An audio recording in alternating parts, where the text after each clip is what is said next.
All right. So, hi everyone, and thanks for joining. Really appreciate the time, and it's been a while since we've done these things, as you can see from our technical difficulties at the beginning. So hopefully that's going to be the last one. And to start off, I'd like to give a warm welcome to a good friend of mine and a very reputable product leader, Amir Shevat. Hi, Amir. Thanks for joining us. Thank you for having me. Well, happy to have you. We thought today, so I was kind of just to give a bit of context before Amir tells us all about himself, and then kind of diving into the actual topic. So I kind of, Amir and I know each other for a very long time since our days in Google together.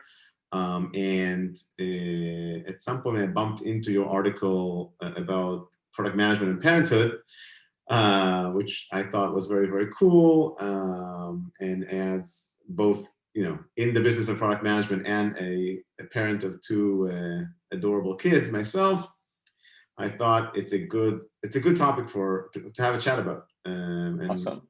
Who else but you to have the conversation with, as an expert in both topics, apparently.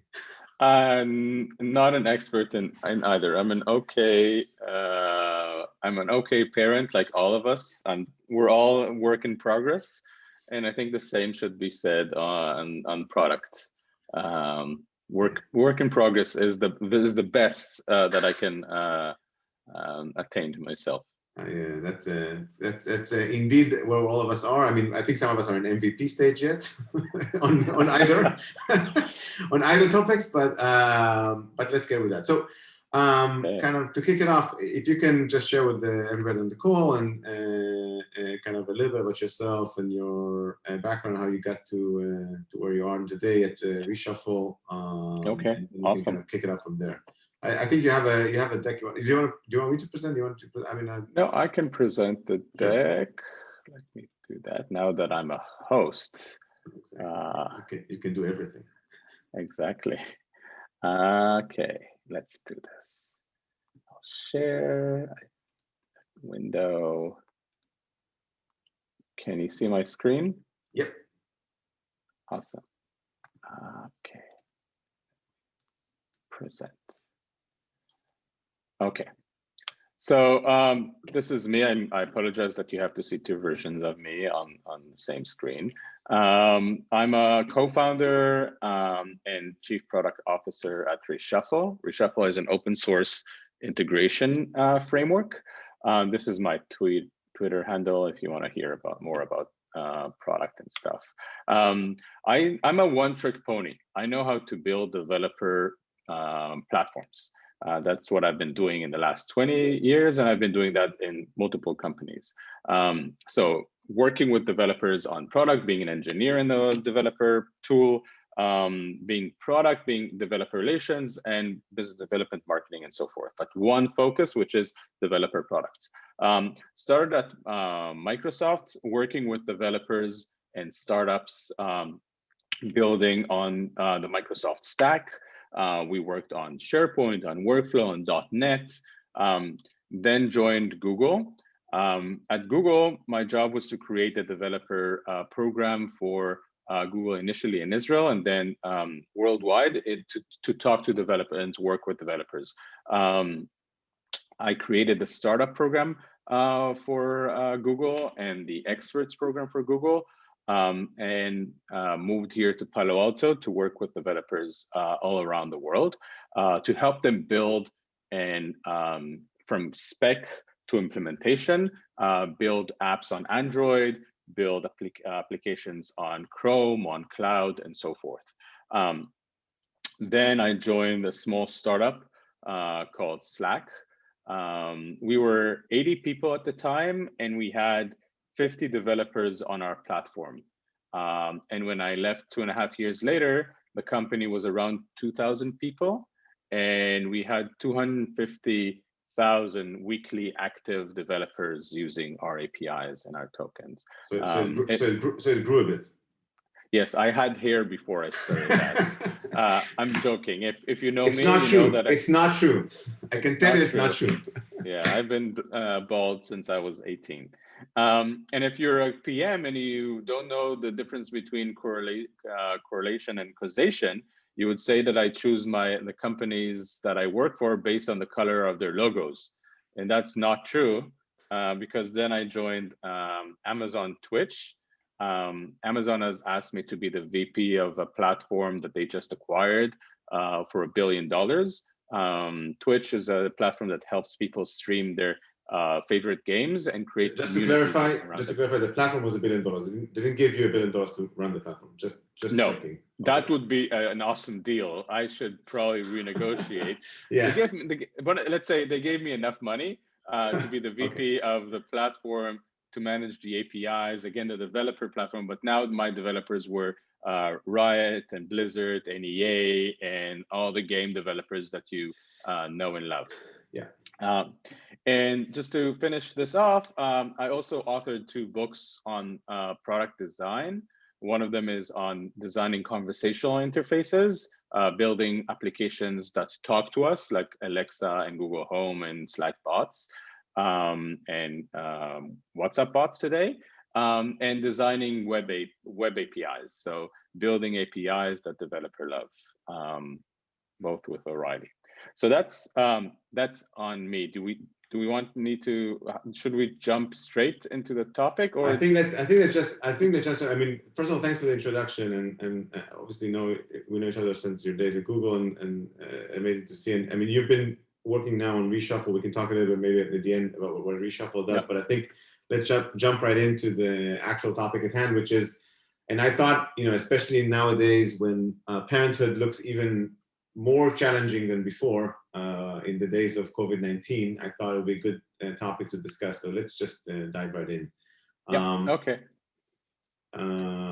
So Go my ahead. idea, So my idea was like, how can we look at different domains in our life and see how we can find correlations between them. I'm a big advocate of work-life balance, but I think it has a problem in when you talk about work-life balance of these are 2 different distinct worlds that should not be connected. And I think that's wrong, or at least from my experience, that's wrong. Because sometimes when you come back home and you had a bad day, you have a bad day with your family. And sometimes if your family had a great experience in the morning, then you would have a wonderful day. So and you learn from both experiences, and you can share that experience to be a better PM and to be a better product manager. And I started lining up like the things that I think are similar and how you can learn from them. So I think we could jump into the first one. Okay. So the first one is consistency. And the idea here is consistency is super important both for product managers and for parents. I think for parenthood this is the most important thing. If you're consistent with your kids, and if they know that you're fair and consistent, and that you're loving them, and that you're on their side, then they will be they'll behave amazingly well.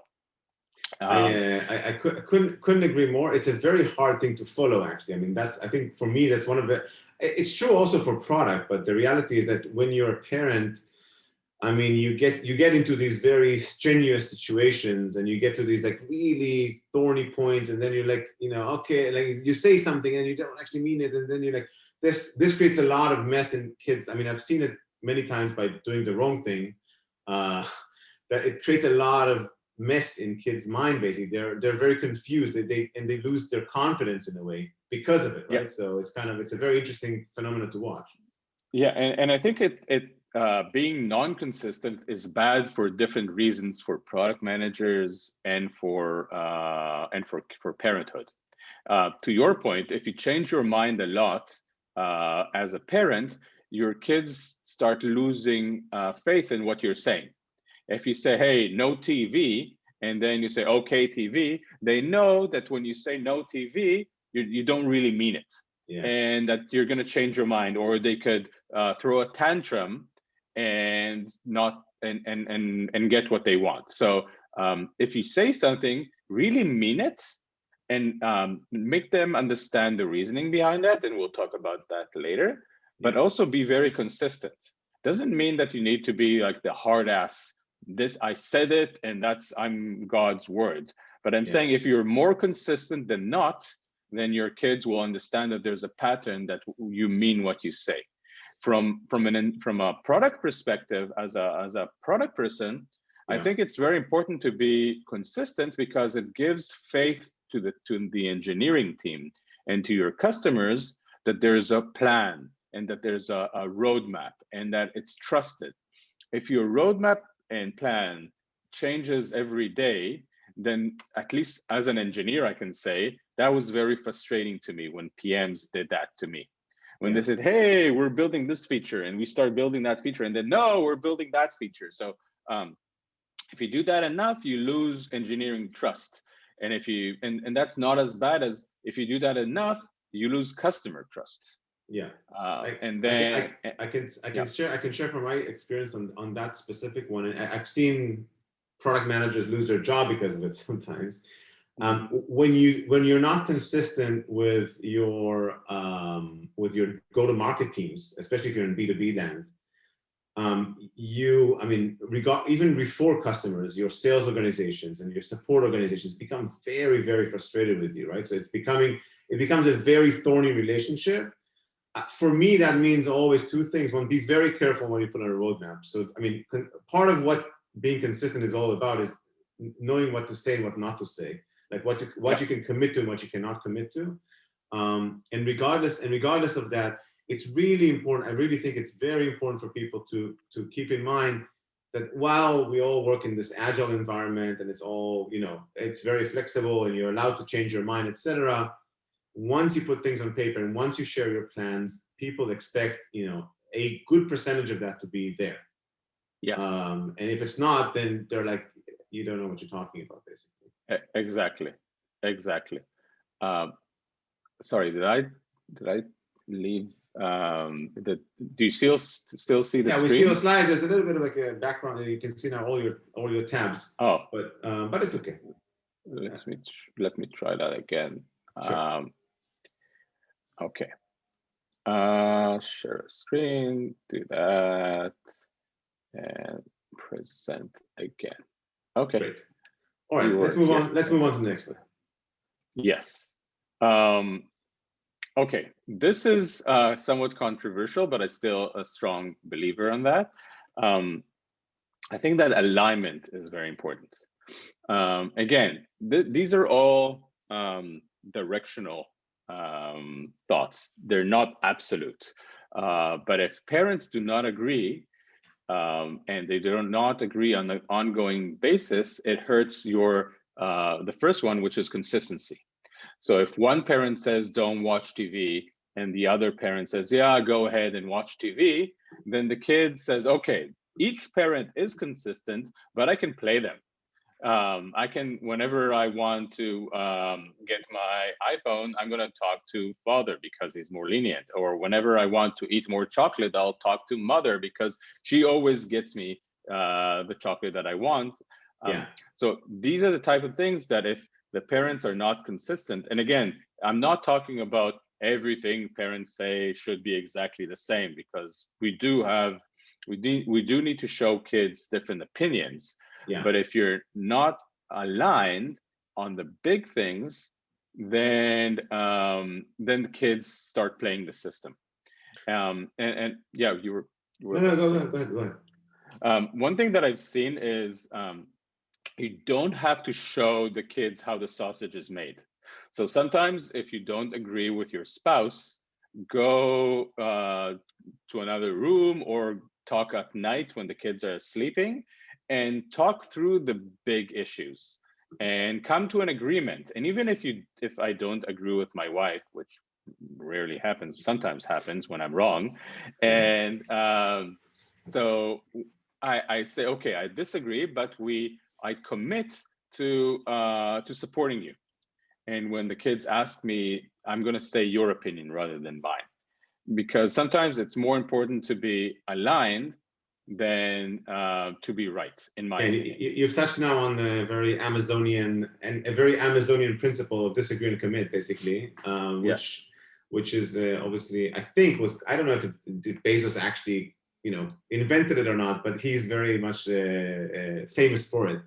And I guess on that point, I think when it comes to product managers, alignment, I mean, getting all the ducks in a row within the product organization is very important when you're communicating to the outside, especially when you're communicating to the outside world. Outside world, again, could be go-to-market teams, could be your engineering teams, but you don't want to create confusion.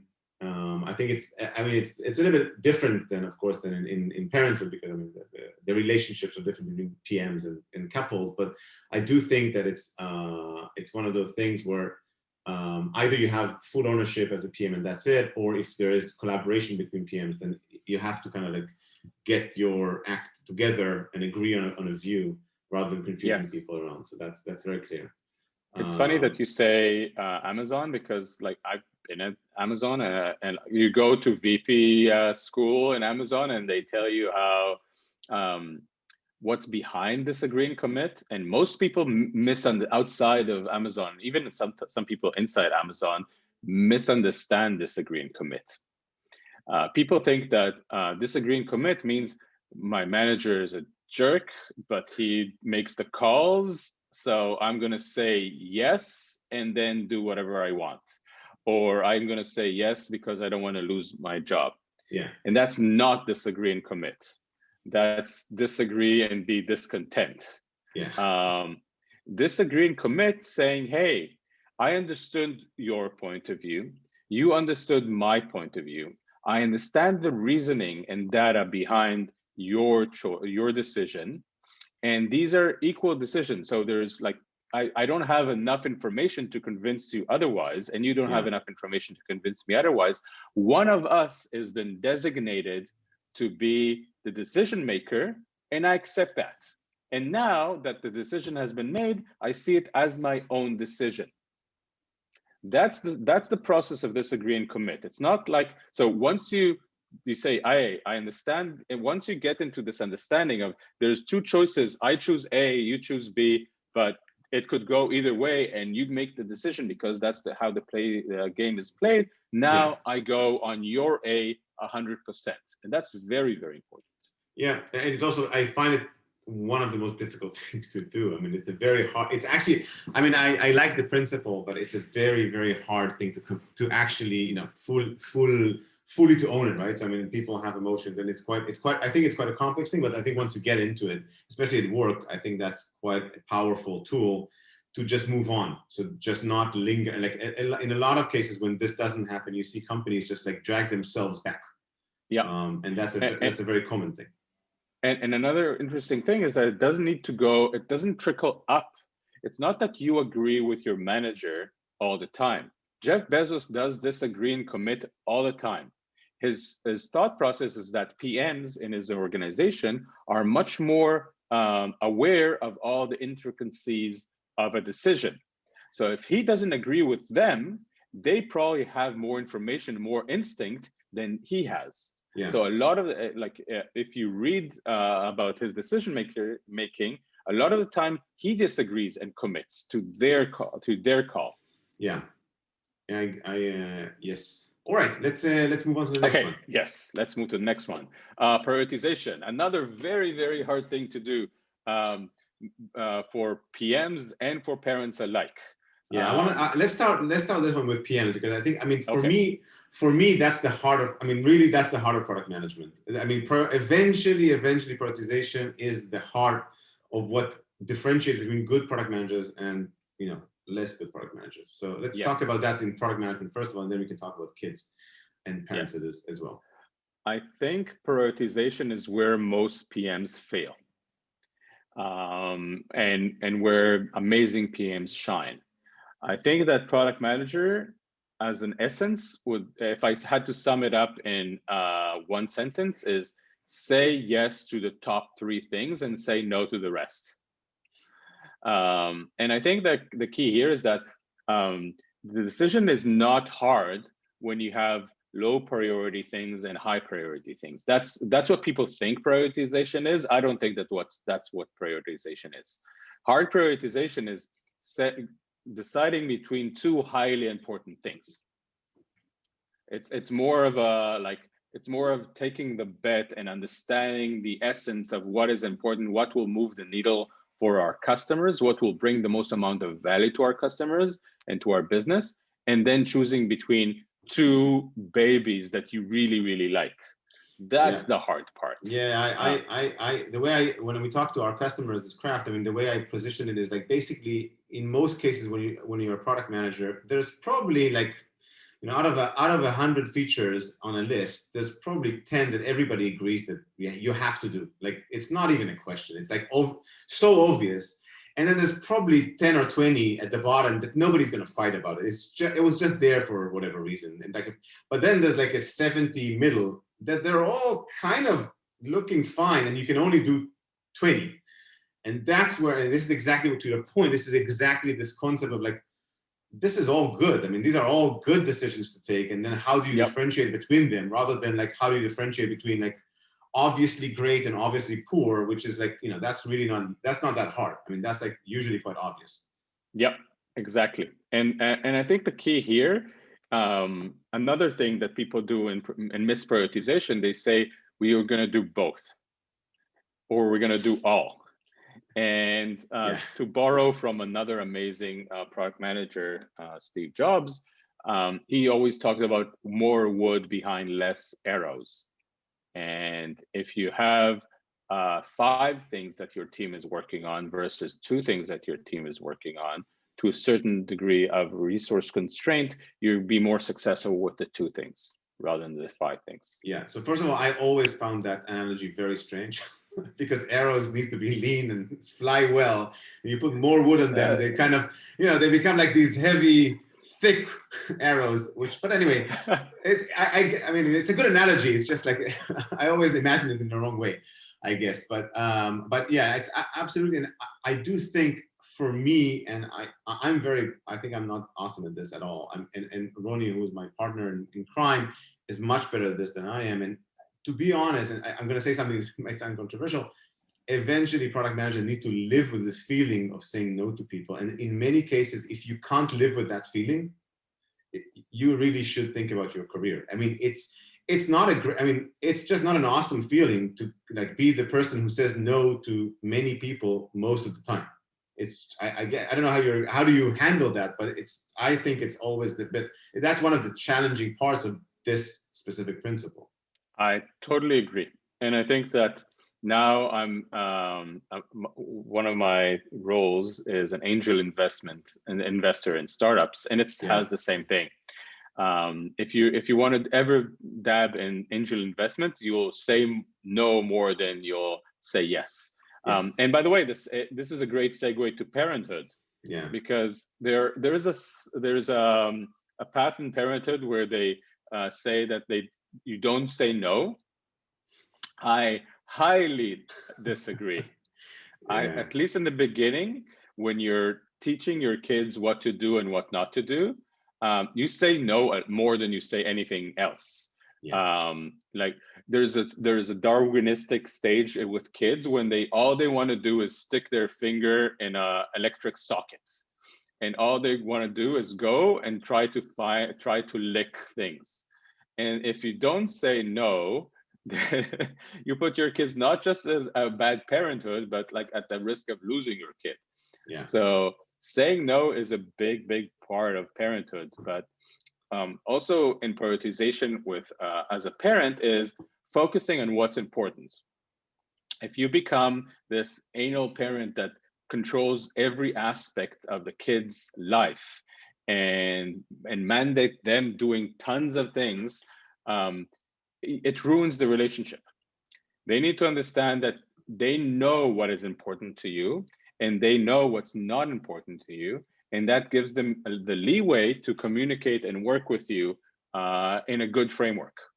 If they know that, like, if they mess up something, it's okay because it's not a top priority.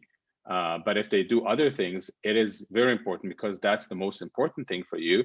It will give them a lot of confidence in their world, because all they want to do is like being successful and happy and work with you on that. That's my assumption. Yeah, I completely agree. I mean, one of the things you haven't spoken about is, of course, the dimension of time in parenthood, right? So parenthood, like, kind of kids evolve over time. I think your kids are quite, like, I mean, not old, but they're kind of in teenager years, right? So you've, yeah, 13 and 16. And I think it's interesting to see, and I see that all the time, like how your decision-making process and everything around that evolves. And, as kids grow older and you're supposed to do a prioritization in a very different way, you're supposed to start teaching them how to prioritize, right? So this is like this very interesting evolutionary process when you're doing parenthood. And I think for people who are managers or product managers, it's kind of similar in terms of, like, at the beginning, you're a PM and you're taking decisions on your own product. And then at some point, you're just supposed to teach other PMs how to take their prioritization decisions. I mean, you can prioritize high level, but then, you teach them how to do that, which is kind of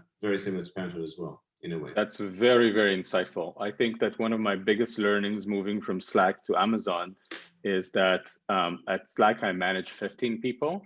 And at Amazon, I managed 150 people. And the level of complexity that you have while you're managing managers, or even managing managers who are managers, it's a totally different role in product manager and in other roles. So I totally agree. Okay, let's move to the next one. Consistency. Oh, sorry, that's in the wrong direction. Yes. Communicate thoughtfully. This is, again, I call it the ABC. I kind of stole it from sales. In sales, it means always be closing. Yes. From Glengarry Glen Ross. Exactly. And I kind of stole it and plagiarized it to always be communicating. I think product managers, especially in big companies, most of what they do is communication. And most of what they rely on is communication skills. I have a friend who's a PM at Facebook, and she tells me that like 80% of her time is in meetings, coordinating with other teams and aligning with other teams. You need to convince people of your vision. You need to get from them the APIs that you need in order to be successful. You need to talk to legal and convince your team. One thing that I learned in big companies is that communication becomes even more harder because you can't do one-on-one meetings anymore. You have too many people in your organization. So communication becomes a skill of broadcasting rather than point-to-point communication. So I think communication is a core principle in product management. Couldn't agree more. You can't overemphasize the skill. It's something that I think a lot of people, get challenged with, because I mean, people come from different backgrounds, and it's not always the very communicative background that people come from. Eventually, product managers are storytellers. I mean, that's their job. Eventually, they don't write code, they don't sell to customers, they don't, I mean, I don't want to say they don't do anything, but in a way, they just make things happen rather than do it themselves. With their hands, they write specs, and somehow they become products, right? So, and that magic requires a lot of communication and convincing people and making sure. And I think, always linked to that, and this is one of my favorite topics to talk to product managers about, is the concept of stakeholder management. And that's like something that people always sometimes do a little bit like haphazardly and kind of like, don't think about it. I really, and I like this kind of like thoughtfully or mindfully, like the communication. I really urge people, especially when you go into conversation with their stakeholders that are not the ones that they do talk to on a day-to-day basis, really think through this, really kind of try to map out who that person is. And this is very true also for kids. And when you go and talk to kids, like, you want to assess the situation that you're in, that they're in, like, just give it some thought before you just go and just like blurb whatever it comes out. Obviously there's day-to-day and there's always like life that happens, it's not always like that, but as much as possible, try to push yourself in that direction. I think that's going to be very awesome. And I can give you two examples. At Google, PMs. I was on the promo committee and promotion committee for Yeah. PMs, and there is a core skill of managing without authority. And that's managing people who are outside of your direct management skill. So managing people, managing peers, managing other teams, and even managing your engineering team, which is under you, a dotted line, but not actually your reports. Yeah. And it's a core skill to have a career progression inside Google. The other example that I want to give is I actually had to do the 6-pager with Jeff Bezos. So I spent 90 minutes with Jeff Bezos communicating through a document called a 6-pager. So I had to create a 6-pager about my organization and what we're trying to do in our roadmap. And the meeting began with 30 minutes of total silence, where Jeff sat with us in a room and read that 6-pager. So when I say communication, it's just not just like saying, hey, praise the Lord, here's our product, but also thoughtfully detailing in the right medium about how are you going to do, or how are you going to be successful. And the same goes with kids. I had to convince my kids to go on a biking trip with me last week. And I could say, hey, I decided this is what we're going to do, but I communicated why this is awesome for them. And I said, hey, listen, like, I packed the things that you love to eat. We're going to have a picnic at the end. You're going to help your mother like do this, and it's important to all of us. And we're going to have at the end, when we come back, we're going to have a movie night. So building the incentives and communicating why something is important, and telling the story, just telling them, hey, this is going to be awesome, and not, hey, this is going to be awesome, I just told you so, will change the way you interact with all humans, I think. I agree. All right. Okay, next. Very important. This is one of the core competencies at Slack. So coming back from like PMs at different companies, when you look at PMs at Slack, and if you wanted to progress in Slack as a PM, it was all about empathy. How can you develop empathy towards your customers? How can you understand them well? How can you understand what is a day in their life? How do you prioritize what's important to them and what's not? You do that by developing empathy. Empathy is understanding the other person, but also understanding what motivates them and feeling what they're feeling. And if you do that, if you come to a realization that you actually understand the customer and love them to some extent, you will build a much better product for them than not doing so. Yeah, I mean, I have a lot to say about this principle. One, because I think it's one of the most important human skills. I'm not saying I'm great at it. I'm just saying it's very, very important to be good at it. Two, because it's one of the things where I see PMs not doing enough work in customer success and in support and in sales. And I think for me, if you're a PM and if you want to develop empathy, just go be at the front lines for a bit and just feel it. Just really feel it. I really strongly recommend it. I find it to be one of the most important things that PMs can do, is really feel the pains of the customer as much as close as possible. I mean, in many cases you can't be your customer, and that's also not the point of empathy. It's not like to become them. But it really is to get as close as possible to it. So the more interaction with customers, the more, I mean, I'm coming from go-to-market, so it's kind of like, you know, my day-to-day work, but I love this customer communication, the customer chatting, and like really understanding their business and really understanding where they're coming from, what's their real challenges, regardless even of your product, what's their day-to-day, like real life challenges that they're trying to solve. This is so critical when you're trying to be like to actually build this empathy, this muscle in you.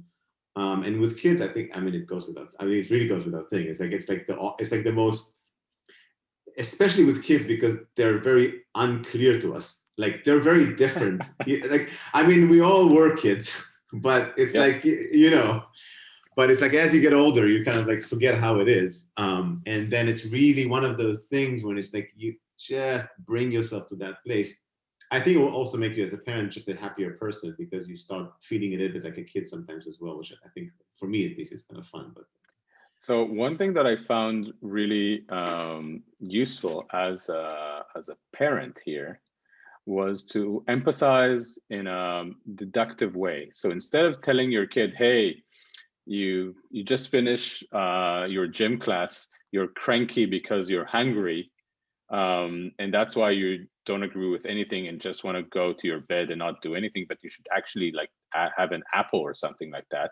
You actually use empathetic techniques, like saying, hey, when I was your age and when I finished my gym class, it really made me hungry, and if I didn't eat, it made me angry, and I couldn't think, and I was really distressed. And if you give them this bidirectional empathy, it is really easy for them to digest what you're saying, because you knew yourself as a kid. They never knew yourself as a kid. yeah, They don't know that you went through everything that they are going through. But if you tell them a story that creates this empathy, that creates this connection, it's a tactic that is very simple to do and really changes the conversation. that's a fantastic, really fantastic tip for parenting. Really. Okay. All right, What's moving with on. teenagers? Okay, logical and predictable. We all know this PM that wakes up in the morning and has a different idea. He's usually at the VP level. He sends an email that says, hey, I thought about that last night, and everybody now scrambles to try to I think solve that's that. normally startup CEOs, but fine. Yes, startup CEOs are great with that. VPs are great with that. Yeah, You come out of a meeting, you know that this is happening when you come out of a roadmap meeting and everything was derailed, yeah, right? That's where you have this manager or like a reviewer that is not logical or predictable. yeah. And then at some companies, not gonna say the names. We had this whiskey bottle after the door after a roadmap review, and we would either cheer for a successful roadmap review or drink ourselves to to not think about the roadmap review that was You derailed had so badly. you had a solution. It was the same solution for both outcomes. It's great. Exactly. And it involves drinking. So I mean, it's a win-win Yeah. for everybody, Yeah. right? So. Exactly. I'm not endorsing drinking, by the way. There's Never. other better solutions. But what I'm saying is that we all know that if we are not logical and predictable, it is much harder to have a productive conversation or a productive review. And doing that in a way that is consistent, tying it back to consistency, this is a very strong brother of consistency. Yeah. If you're consistent but not logical, you become this asshole that doesn't understand.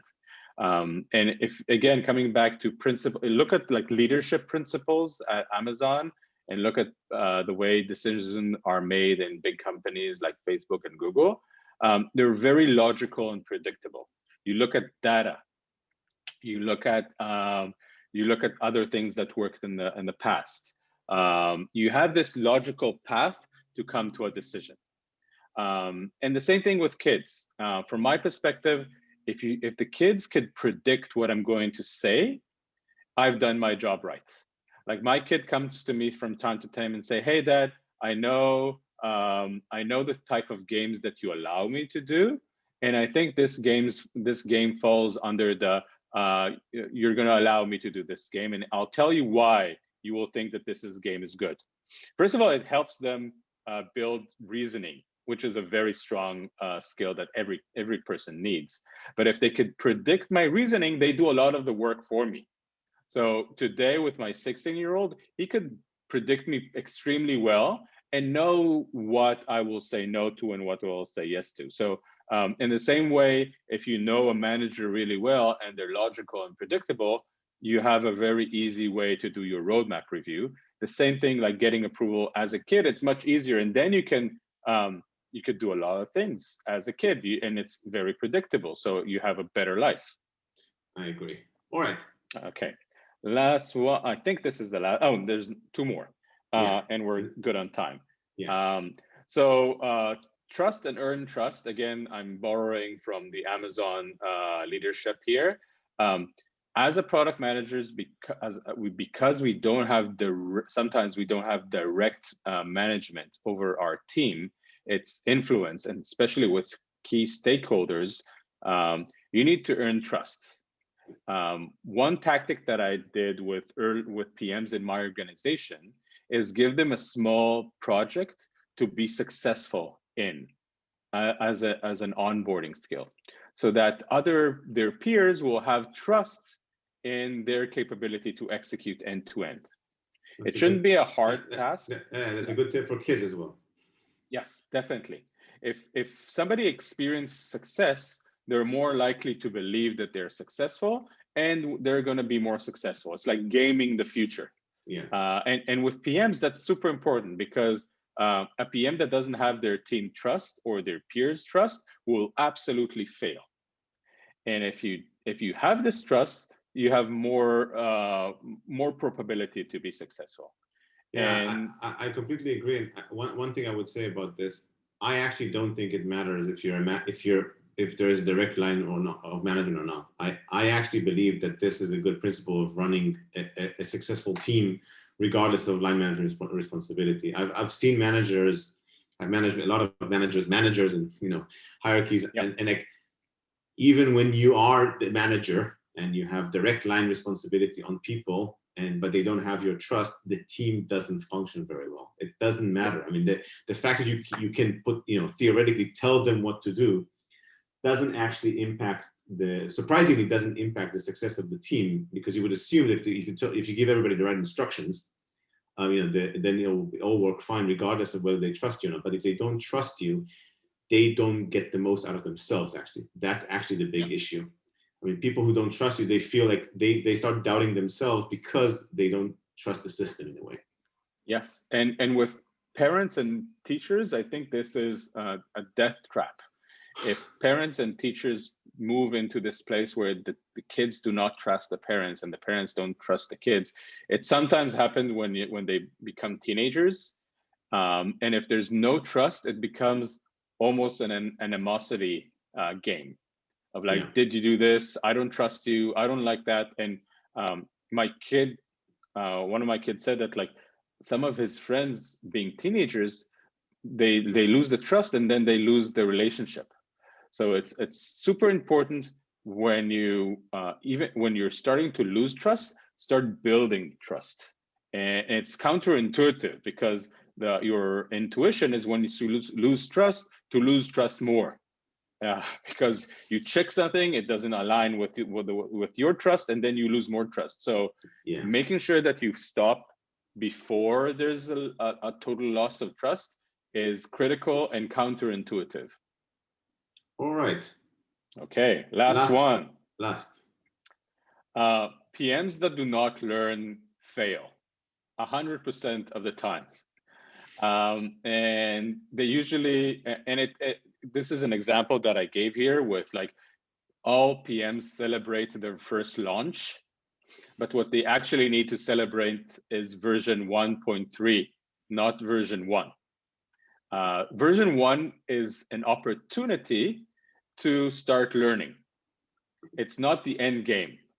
Yeah. If you look at the current iPhone, it's a revolution. It's an evolution of the first version. If we were to be stuck with the first one, I have one. I lost iPhone 1.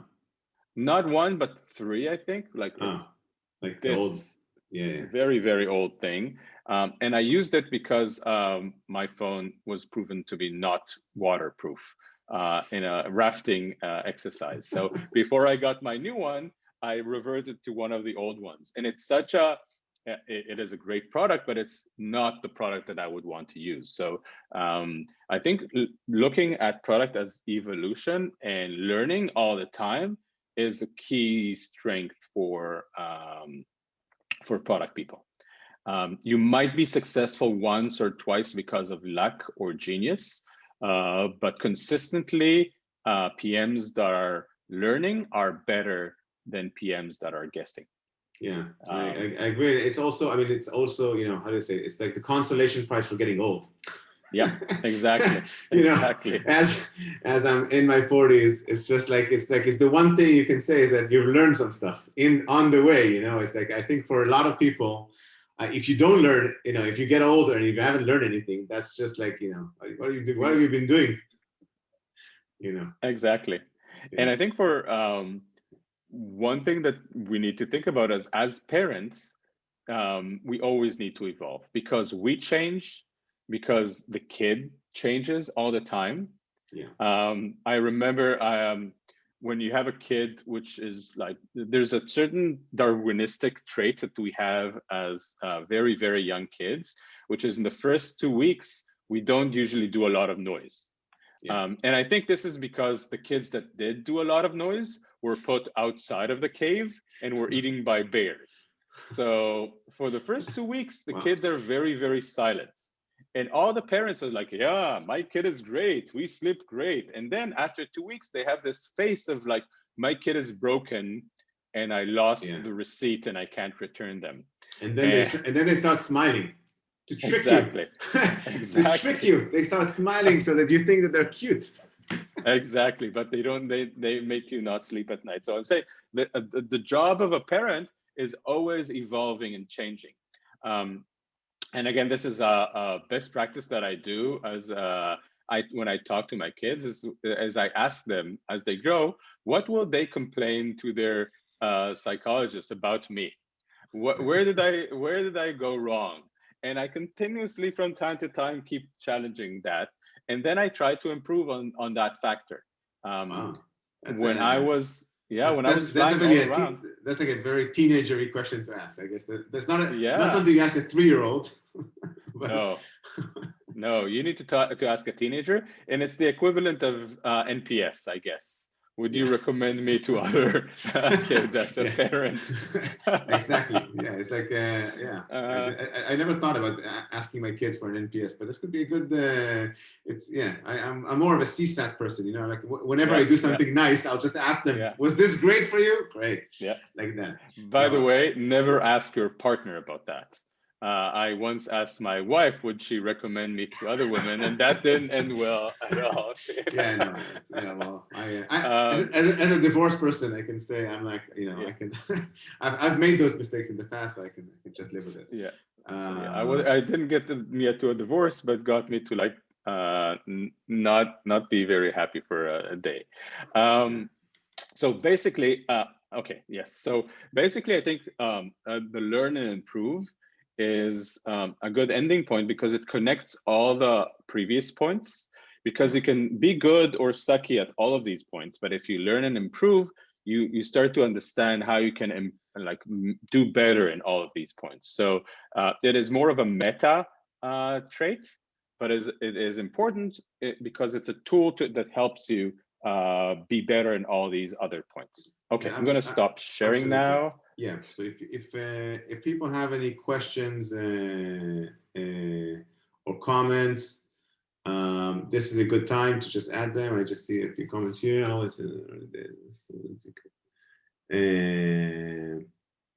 Oh yeah.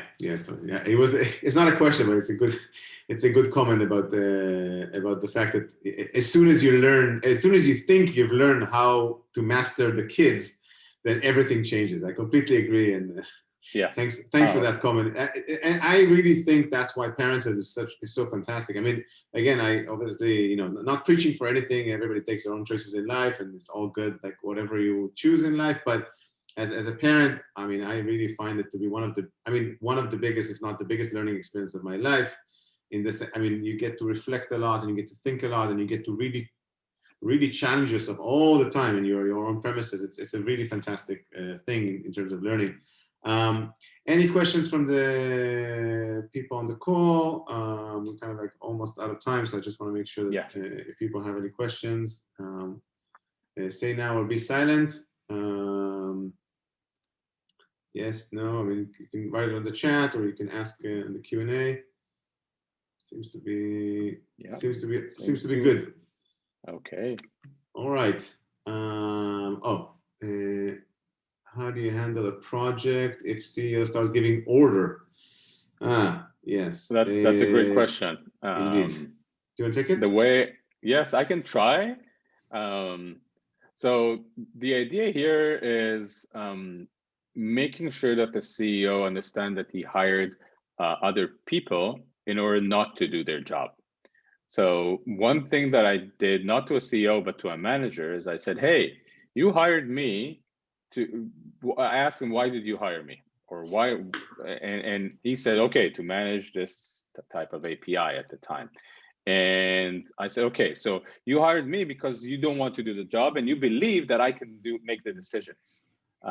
So if you do the decisions and I not do the decision, maybe I should choose something else to do. And I think managers sometimes try to dictate, not because they're bad or because they think that you're not doing your job, is because they think it's hard for them to delegate. So sometimes you need to teach your manager or even your CEO that delegation is important, and be patient with them, just like you're patient with your kid or someone from your team. We're all humans. Nobody here goes to the bathroom and produces gold. We're all humans and we all make mistakes. And usually people like CEOs make all the decisions because they're not very good at delegating. So working with them, I had CEOs which understood that through very long process, and they would not be successful if they wouldn't learn how to delegate. Yeah, I agree. And I think we're kind of out of questions and out of time. I want to say thanks a lot to all the participants, and thank you, Amir, of course, for a fantastic conversation. I really like it. And absolutely have a great day. I know it's a big day in the United States today, so yes. I hope it goes smoothly. Very excited. How it goes smoothly and quietly, and to everybody, I hope you learned something, and I hope it helped. And if you have any questions, feel free to shoot us an email, and we can kind of take it with myself or with Amir. Have a great day, everybody. Bye-bye. Thank you. Thanks. Bye-bye.